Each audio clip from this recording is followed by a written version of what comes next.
The forbidden photograph, Ludwig II, Bavaria's dream king. In 1881, a single photograph was taken that should never have existed. It shows a young Hungarian actor sitting confidently in an ornate chair, while beside him stands King Ludwig II of Bavaria, one of Europe's most powerful monarchs. At first glance, it may seem an ordinary portrait, but in the world of royal protocol, the image was nothing short of scandalous. A king never stands while a commoner sits. Protocol dictated hierarchy in every gesture, every posture, every glance, and yet here was a photograph that inverted centuries of tradition. The only reason such a picture could exist, the only explanation for why Ludwig would consent to stand while another man sat, was if that man was more than he appeared to be.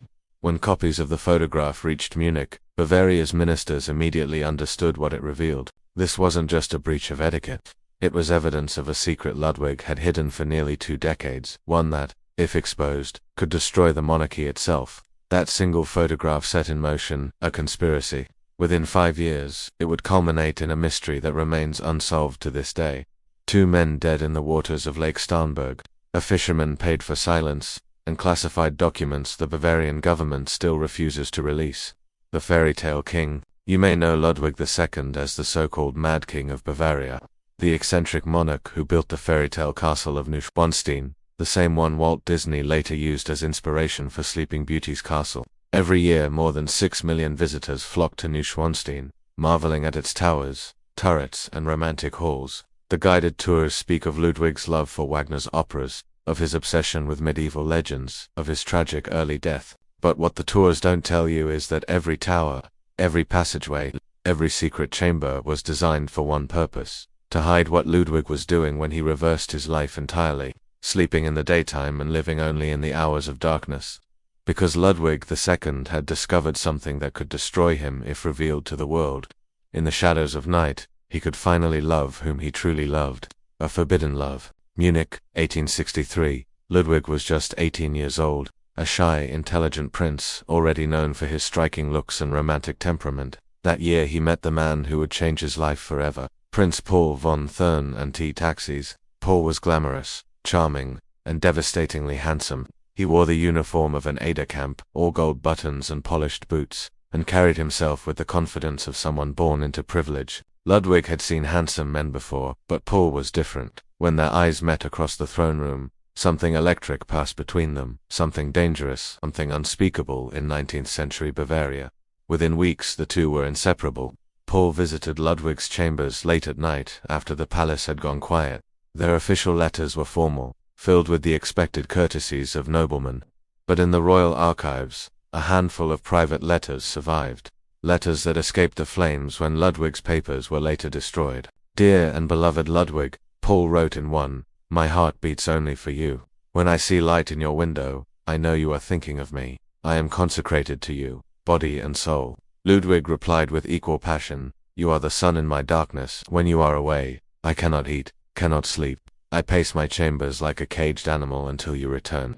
These letters, decades later, would be cited as evidence of the king's insanity. But at the time, they were simply the words of a young man discovering love in a world that forbade it. Rumors spread quickly through Munich's taverns and beer halls.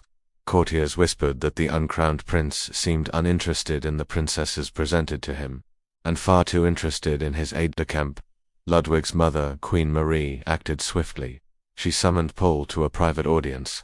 No record survives of what was said, but that very night Paul packed his belongings and left Bavaria. He never returned. Ludwig was devastated. His first love ended in heartbreak, but it taught him a lesson he never forgot. For him, love would always mean loss. The Night King. In the months after Paul's departure, courtiers noticed something strange. Ludwig began missing morning meetings. He arrived late to councils and disappeared for long stretches of the day. By winter, he was rarely seen before sunset.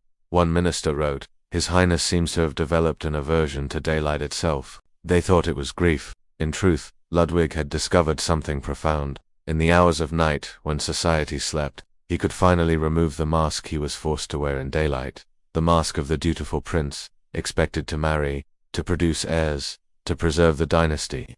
In the darkness, he could simply be himself. When Ludwig's father, King Maximilian II, died in 1864, Ludwig ascended the throne at just 18 years old. The crown weighed 3.5 pounds, but for Ludwig, it might as well have been 1,000. He was now not only king but also the last hope of the Wittelsbach dynasty. His duty was clear: to marry, to produce heirs, to secure the future of Bavaria. But Ludwig knew he could never do what was expected. In 1867, he announced his engagement to Princess Sophie, sister of Empress Elizabeth of Austria. Sophie was beautiful, intelligent, and by all accounts kind.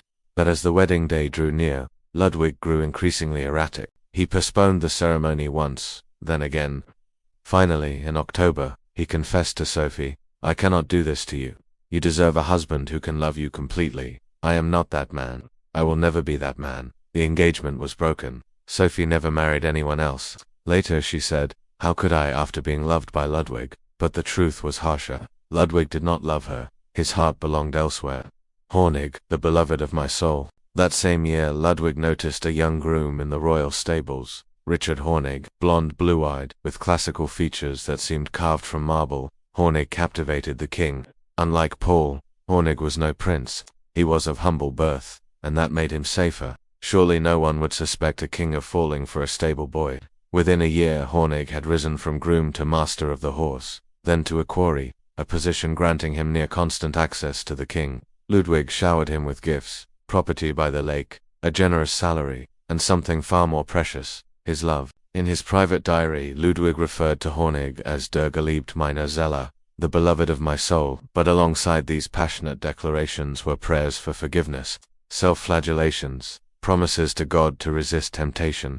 "I am damned," Ludwig wrote in 1869, "but damnation with him is sweeter than salvation alone." It was during this time that Ludwig conceived his most famous project, Neuschwanstein Castle.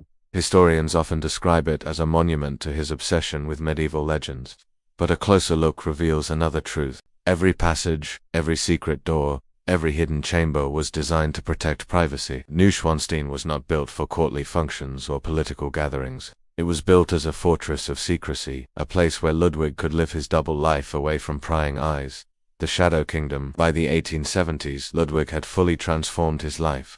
He slept during the day and lived only at night. Breakfast came at midnight, lunch at 3 a.m., dinner at dawn. Historians called it madness.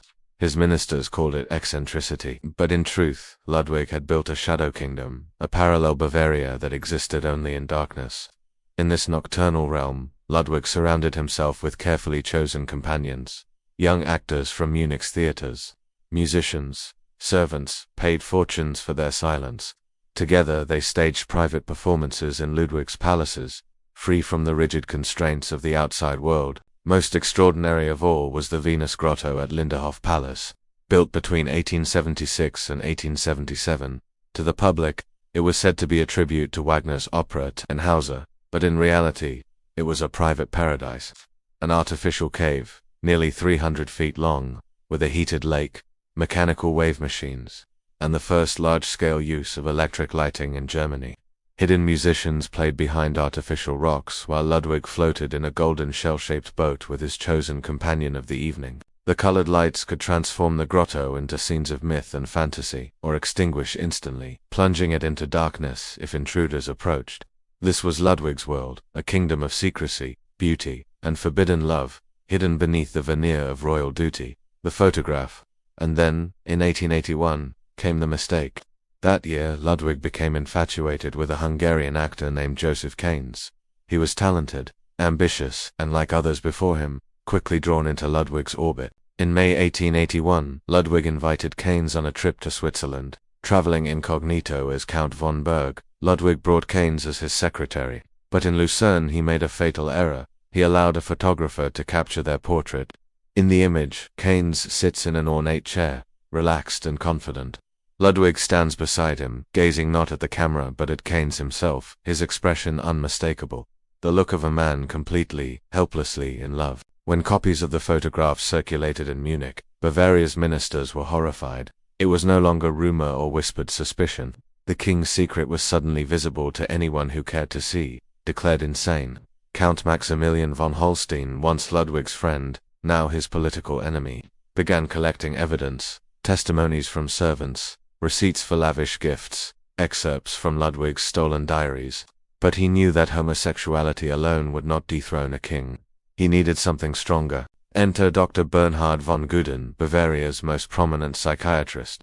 Without ever examining Ludwig, Guden produced a damning report. Ludwig's reversed sleep schedule was declared dementia. His castles were signs of delusion. His relationships with men were labeled moral insanity.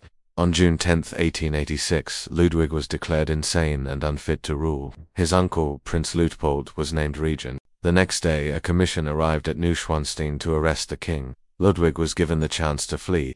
Empress Elizabeth of Austria, his cousin and one of the few who understood him, had arranged carriages at the border, but Ludwig refused. Where would a deposed king go? He asked. He was taken instead to Berg Castle on Lake Starnberg. The lake.